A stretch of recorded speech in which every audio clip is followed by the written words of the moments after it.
Hi, 2020. My name's Amanda, and I'm part of the 2020 team. And tonight we're going to talk about the subject of rest.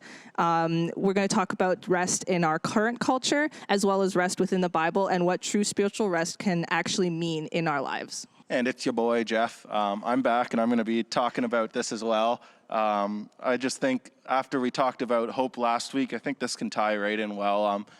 I think even before we hit COVID, and a lot of people have anxiety and possible rest issues there, we also were, as a society, burnt out, and I think many people were experiencing just a continued anxiousness overall. So I think this is a really critical time and important topic. So we are in a crisis of rest. We don't like to rest as a society. Western society has built this 40-hour work week up until retirement with 2 days off to every 5 days of 9 to 5 work. The average North American, studies show, works harder than the medieval peasant, who actually enjoyed 8 weeks to half a year off due to more seasonal natures of their farming jobs and the church holidays, versus the average North American worker who gets about 16 days off a year. People have had to figure out how to rest when they can.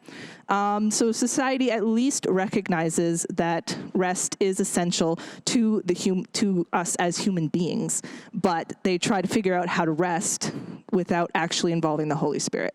So that's how we get things like journaling and yoga, meditation, music, traveling, walking, writing. None of these are bad things. I do the majority of them, and I even feel better after having done them. Even then, these activities aren't doing nothing. They're always working towards a greater goal. So even in rest in Western society means bettering yourself. It means working toward a greater mental state. It's still working in most senses of the word. Yeah, and I think that's something that is really indicative of how we view rest as a society, is this idea of be your best self now. And to get there, it's all about self-improvement. So we've actually taken rest and made it into something to achieve the goal of being either the greatest you or what people will sometimes say is the best version of you can be. And while there's a lot of truth to do that, trying to do that through rest can often just feel like more work. And it can be driven by a variety of things, something like FOMO culture, fear of missing out, the desire to always be a part of something or be a part of the next cool thing, or whether that be with your friend group, or the fear of missing out on your best version of your life, on your dream job. It inspires us to always be working on ourselves in a way that is not healthy. We are a historically burnt out generation. And that goes beyond just not getting enough sleep into not taking care of our mental state and our spiritual health. Our generation is called the Burnout Generation. Millennials, broadly speaking, and older Gen Zs are lonely, burnt out, and depressed. We are the most creative generation, but we are the least hopeful generation. We are the most highly educated. We are also the most highly medicated. So we have been affectionately labeled the bad luck cohort, or what we as a group are financially and generally stressed. I feel like everyone can relate to these anyways, but a quote from The Atlantic in an article says, millennials snapped into adulthood after 9/11, fought in 2 wars, entered the job market during a recession, and are now weathering a global pandemic in an overpriced 1-bedroom apartment. They've experienced slower economic growth than any other generation, according to a Washington Post analysis, and have been clobbered by the last recession, and now are going to get clobbered again. While most of us might not remember 9/11 or much about the 2008 recession, us being the 2020 demographic, a little more younger millennials or older Gen Zs, we are still bearing the burnout and cultural hopelessness of these events.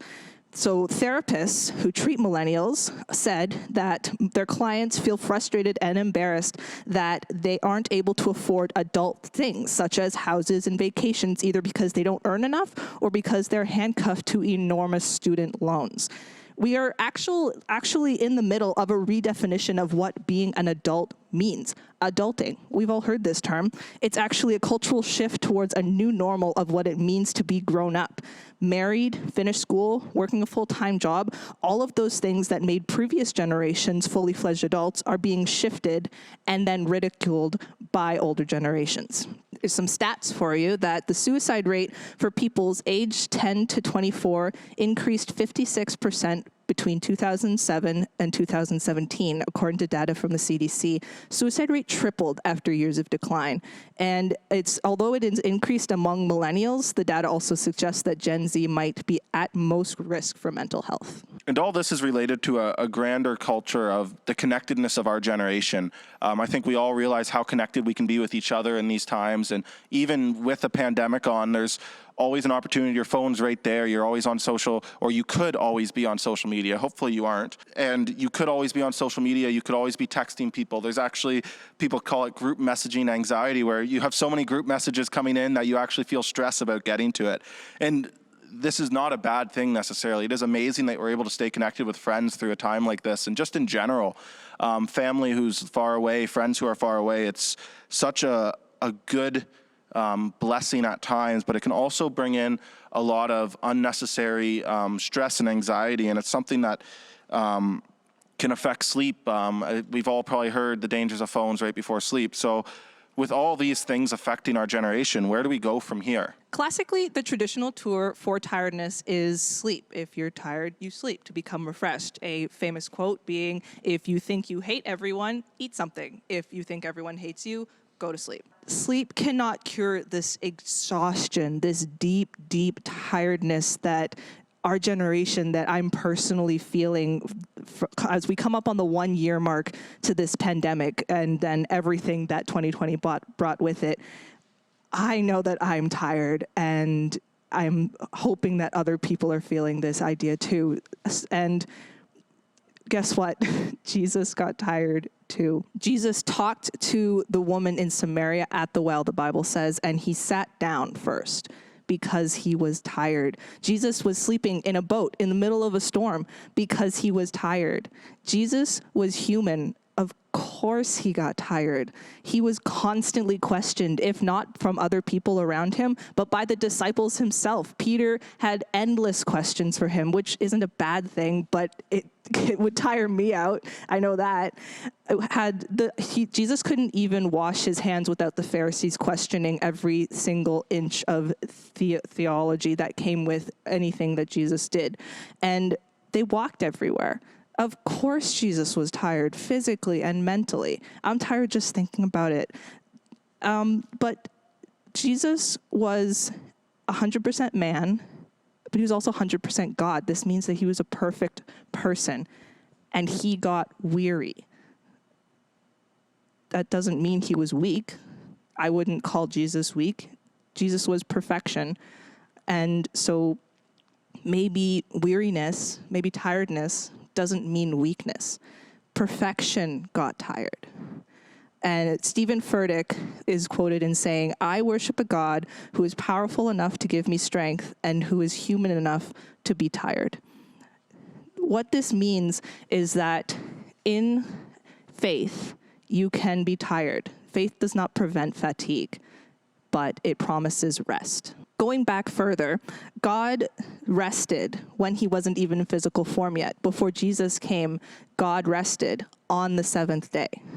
And so if we're trying to be like God and God rested, maybe we should try resting too. But what is this rest? How do we accomplish it? We're going to get into that tonight right now, because we believe that we truly need God's promise of rest in our lives right now. So God's rest is deep and profound. It supersedes all rest we have when we've worked so hard. It supersedes anything physical, anything mental. It goes deeper than that. So what does rest actually mean? The Hebrew word for rest is nuash, and it means to be quiet and to rest. It's synonymous to Shabbat, which means to cease.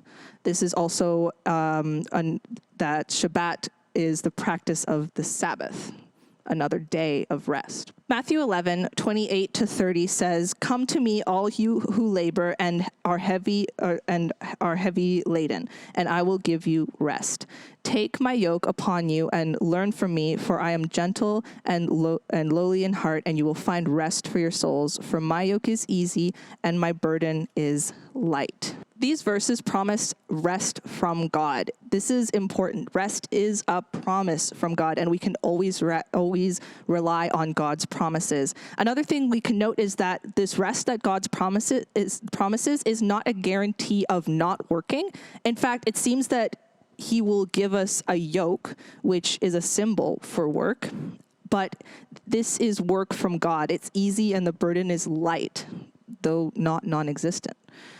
God's rest is not focusing on work, but focusing on God within our work. A lot of people in modern society try to define rest as bettering oneself, like we mentioned before. A lot of other people would define rest as literally doing nothing. I know that I can rest in not doing anything. I can very easily just sit on the couch and watch Netflix all day if I have a day off. That is no problem for me. But God's rest is neither bettering yourself in a different type of work or doing nothing. It's something different entirely.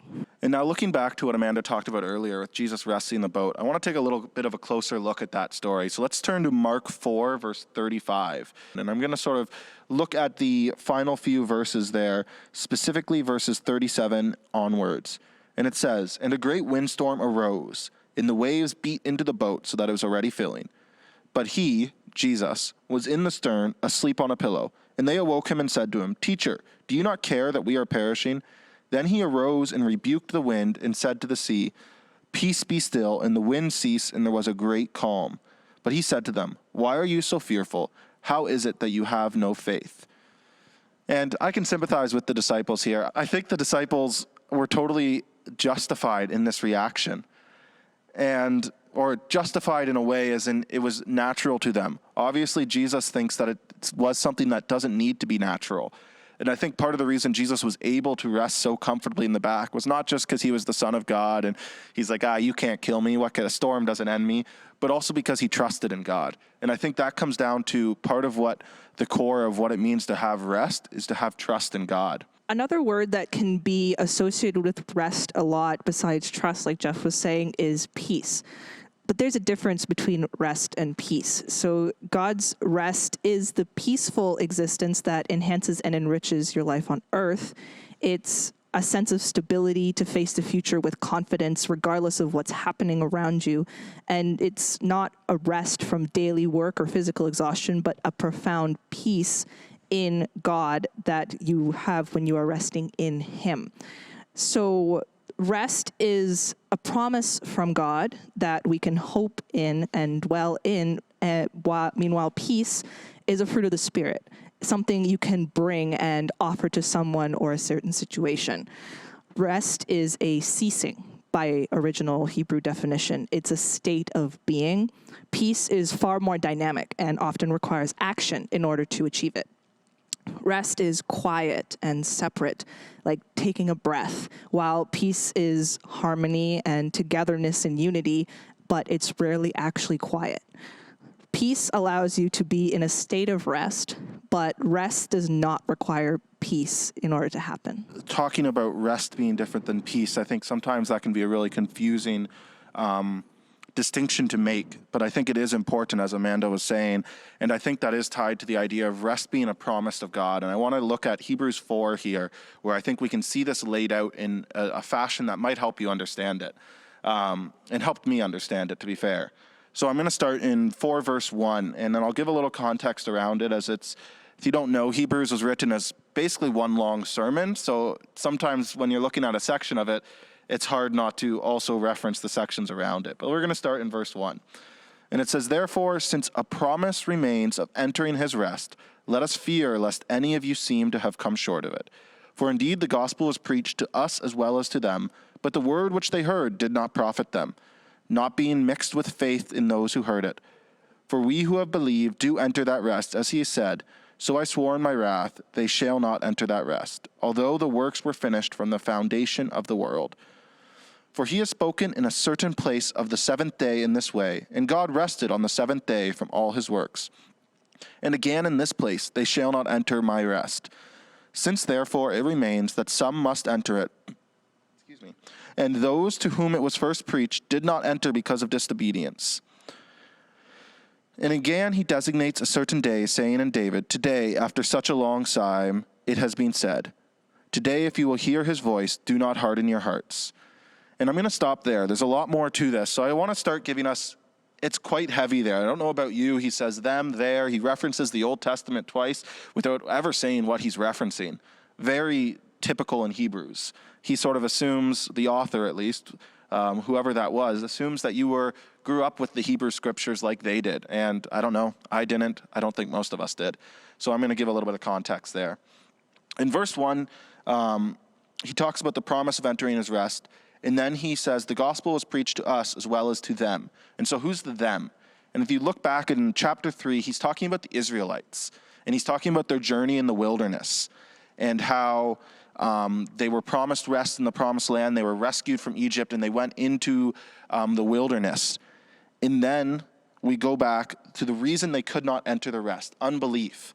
It says, but the word which they heard did not profit them, not being mixed with faith with those who heard it.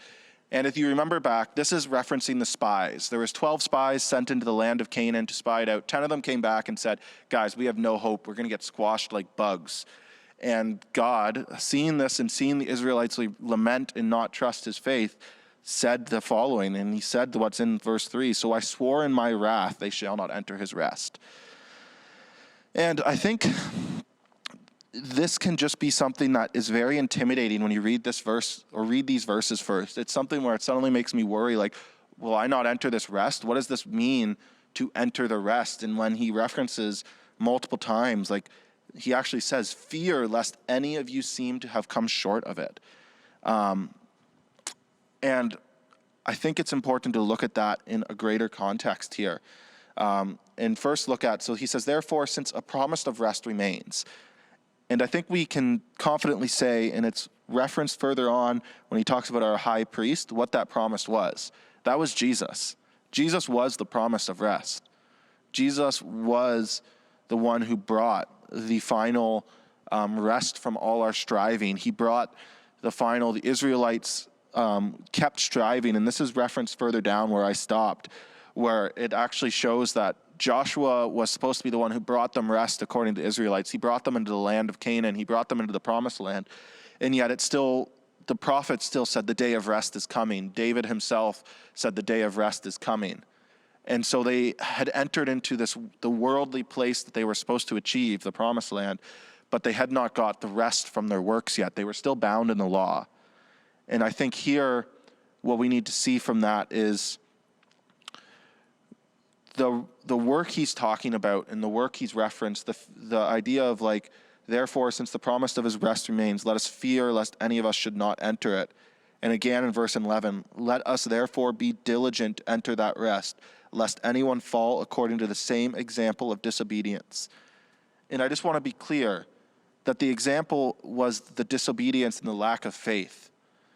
And the striving that we're supposed to do in the let us therefore be diligent, what I've recently seen from this and from a couple other spots is it's less about striving to achieve that rest and more about striving and continuing to be diligent to remain in the finished work of Christ.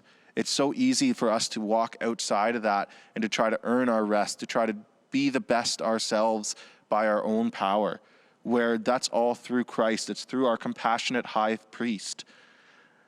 And so I think as we look at this and as we know of the promise of rest, we know where that is, and it's in Jesus. Jesus was the one who made the way.